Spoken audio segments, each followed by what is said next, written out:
Men should be allowed in public spaces unless they have documentation. I don't think they thought this one through.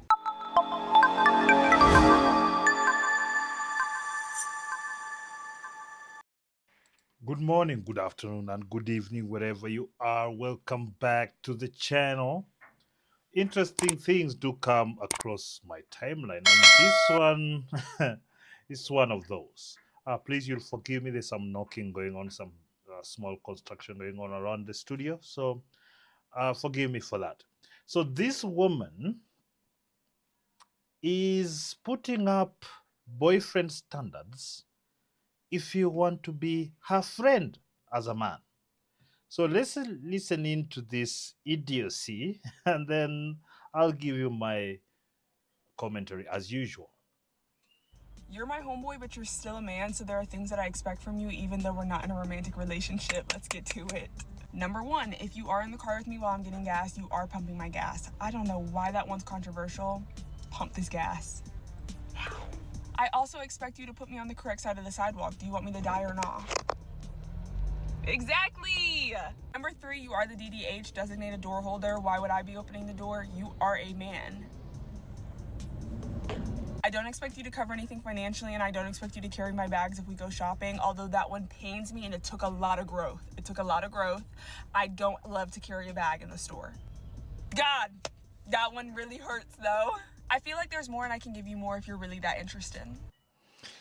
Now, let's assume for a second that she's being honest about what she expects, not just rage baiting. What is going on here is that she has a lot of suitors. She's decent enough, she's 5.56, so she has a lot of suitors. And because she has a lot of suitors and many of them are wishing to hang around, these male orbiters that are hoping for one day she'll slip up and give them some. They have inflated her ego to an extent where she feels now that she has to give you stipulations that benefit her even more in terms of getting resources. And that's what is going on here, because so many of you simps have inflated the egos of these mediocre females to an extent where they feel that they can just come on the internet, say some wild stuff like this, and and they know that there'll still be more of you following through.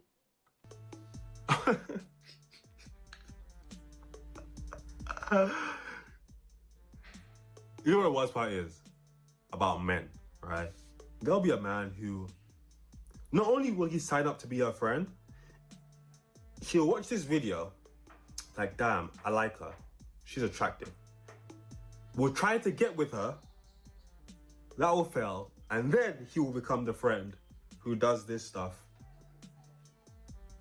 for nothing. Could you imagine a guy saying, yeah, you're my girl best friend, but I expect you to cook? You know what I'm saying? Like, you're a woman. You know what I'm saying? Really and truly, you should be in the kitchen. Come on, man. It's because you are men, and normally if you're not this effeminate men, saying such things really makes you be seen as the pathetic person that you are if you're saying such things. So many of us are not willing to drop to this level, although, to be honest, there are so many effeminate males out here who are trying that. Pandering to the females, hoping they gave them a little something. This is ridiculous. This has to be rage bait.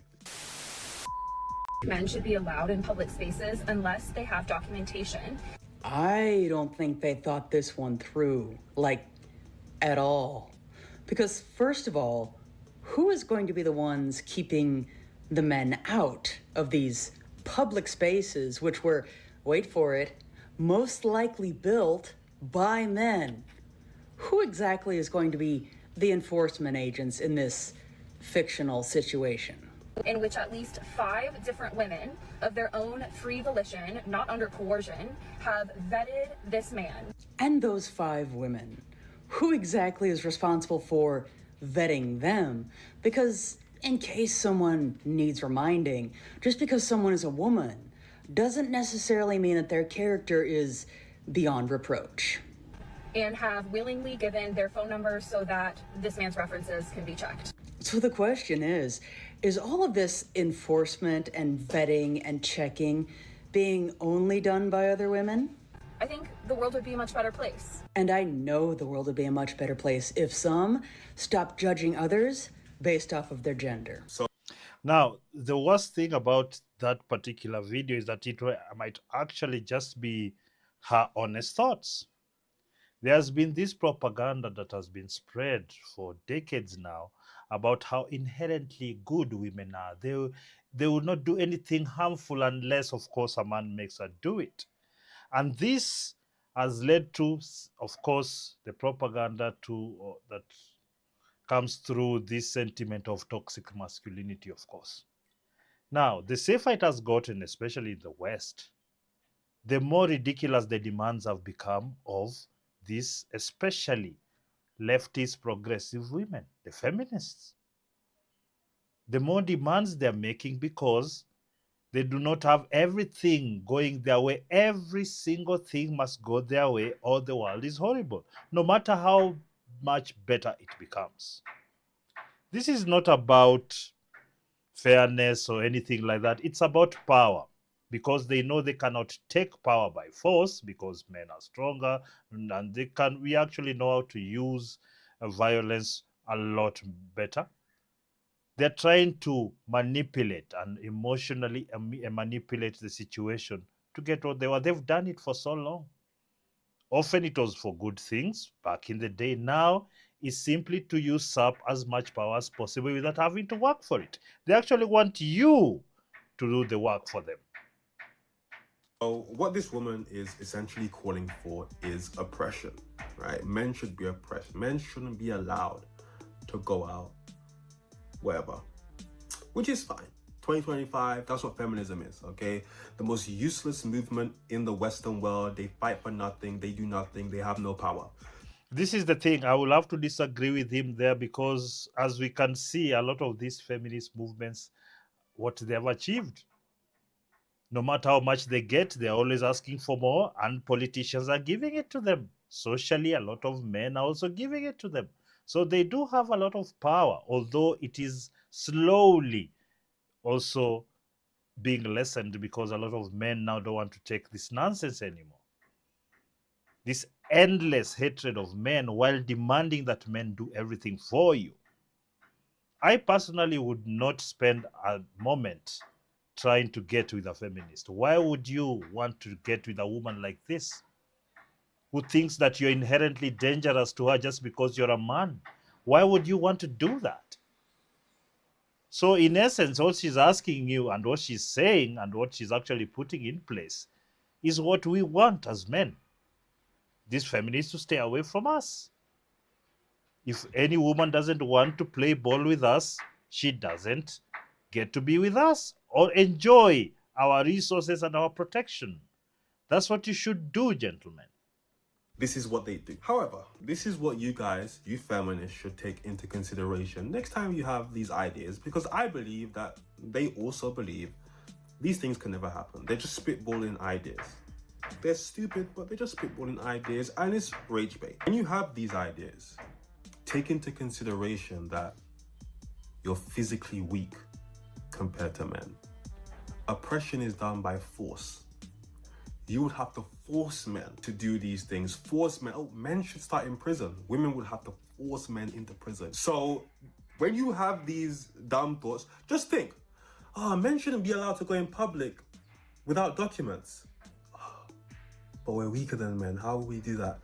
Thought, put out, thought, destroy immediately. I hope we can now discuss how ludicrous this was. This is a political campaign event, and this is the performance that was chosen. A speech would have been better. Like, was Cheryl Lee Ralph not available? Meryl Streep, I see Beyonce was available, but I understand wanting to pay homage and stuff like that, but come on, the performance was not it. I'm not gonna lie, this is not a concert, this is not a show. there are children in the audience, young boys, young girls, they're very impressionable in the audience. Like Olivia Pope, was available at that one point. Was she not available at this point? I don't like why did this have to happen? Real with you. It's because all these people follow the same party, the same ideologies. No matter how shameless, how shameful they are, they just follow it because, unfortunately, for many, many people, they've been brainwashed to follow these ideologies that they've not carefully thought through. For example, bringing up a rapper, female rapper who's twerking, is seen as empowerment in this ideology. The problem is that they kept on pushing and kept on pushing, and the results of this ideology, people don't like the results. They look around, all the women are behaving like 3 or 4s, they're following this kind of person. And the fact that a politician could see this and be so tone deaf and brain dead to able to continue pushing this, because actually this is because they'd had it their way for so long, banning anyone who thinks different or who says something different, that they thought that they would bash people into submission, although they did succeed somewhat for a moment. But people are coming back and they're saying, no, we're not going to follow this degeneracy.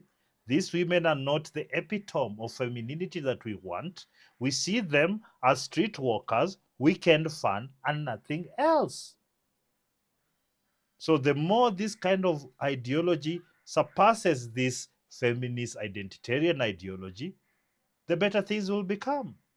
So what is happening here is that they are actually realizing how shameful their decisions are.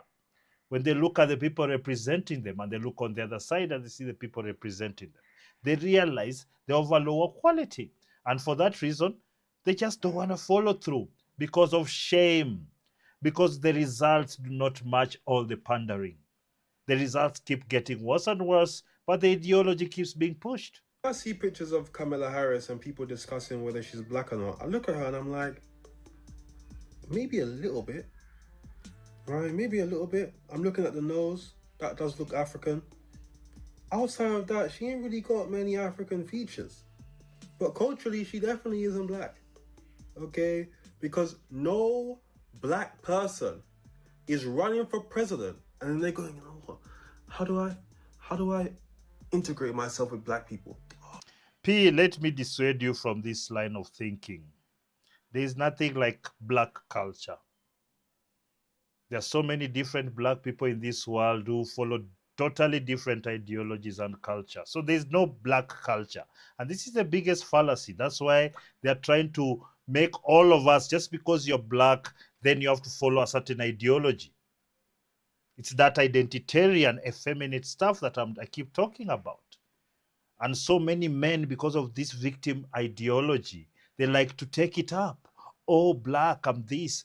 Oh, woman, I'm this. Oh, gay, I'm that. So they keep on trying to stick to the most unimportant things like your identity, not how you think and your ideas. So he is, unfortunately, one of those people who's fallen into that victimhood narrative. And they want to continue to push it. Unfortunately, for me specifically, and if you're here, you will not gain a thing from it except to be seen as pathetic, to be seen as a whiner, somebody you can't do for themselves. Because every time you're just trying to look at the skin color, the same disease that has brought feminism and all this ideology is this same disease of identitarianism.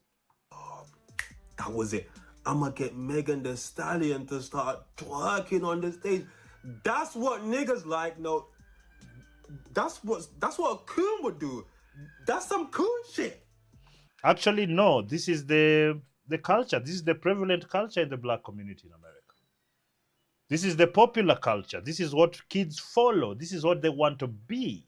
And that's why they're following that. And you're seeing the degeneracy all over the place. This is not coon behavior, as you say. No, this is the actual behavior of the community. The problem is Right now, more and more people in the black community are saying the hell with this because it's backward and it's keeping them back. And that's what's going on. But it is popular culture among especially the black community of America. What this shit right here, it's got to be stuttering. This shit right here sound like what a racist would expect black people to do in this situation. We get, you jigaboos, you know what I'm saying? You guys run for president, gonna have people twerking all up on the stage. That's not what a racist would think. That's what you do. P, that's what you do. Please reduce on that victim ideology where, that's what. No, they don't care that much about you. This is what you do. This is your popular culture. You have to change it for you to stop pretending it's not part of you. She really did it. She really did it. And let me say this, man. From the outside looking in, as someone who has followed American, growing up back home, our TV's American, cartoons American. We follow American and Grenadian politics. That pretty much goes for the whole Caribbean. We watch American TV. I was embarrassed for you guys when I saw this. This had to be one of the top 5 most embarrassing moments for African Americans. The first black female president, potentially, and she has people twerking on the stage. Would Martin Luther King do some shit like this? Malcolm X? Any of the great black leaders in the past? Would they do anything like this? As far as I'm concerned, Kamala Harris might just be a shape-shifting demon. Okay, here to cause confusion in places that she shouldn't be doing things that she shouldn't be doing. Hey, y'all remember our grandmas used to make us nut before we go on a date so that we won't have sex? I ain't gonna lie, I really do miss that. Here's the thing about that statement. It's absolutely insane, firstly. But it's insane in every context. Our grandmom used to make us nut, so you can go literal. Was she making you bust a nut? Like, were you intimate with your grandma? Well, that's weird. But then also, were you about to go on a date and then your grandma just hit you with the, hey, go bust a nut? Now, this is the kind of degeneracy that's always passed down from our former generations to this generation. Sorry about that. From the former generation to this generation, this is the level of degeneracy that has been passed down to young men, especially who are raised by women. Because this level of bad behavior shouldn't just be put out here for clicks. This is an effeminate way of doing things. It doesn't matter whether something is embarrassing or not. You just want to put it out there as long as you get some attention. He should have come out here to tell us what that happened and how he overcame it so that he can stop being a degenerate. But no, he is proud of it. He is proud of this kind of behavior, and it's continuing to destroy the black community. When you have young people like this, who have no head on their shoulders, raised by women, who can't think like real men. Yes, that word, real men. People take responsibility and they're not proud of degeneracy, but rather to teach. Even if you're that young, speaking like that, he's speaking like that because he wants to trend. That's all, nothing else. He's not adding any real value to the conversation, except for his likes. But you can see these young boys, and they are wearing braids like women, trying to act like they've got dreads. They're weaving their own hair. They're wearing skirts. You've seen the celebrities wearing skirts. And that's what's going on here, especially when you have young men raised by women. So I'm going to leave this video here, and I'm going to send you to P's World channel for the rest of the video. I'll leave the link down below. Please subscribe to the channel and leave a like and a comment for the algorithm. Tell me what you think and what other videos you'd like me to react to, or what other topics you'd like me to cover. And until next time, peace.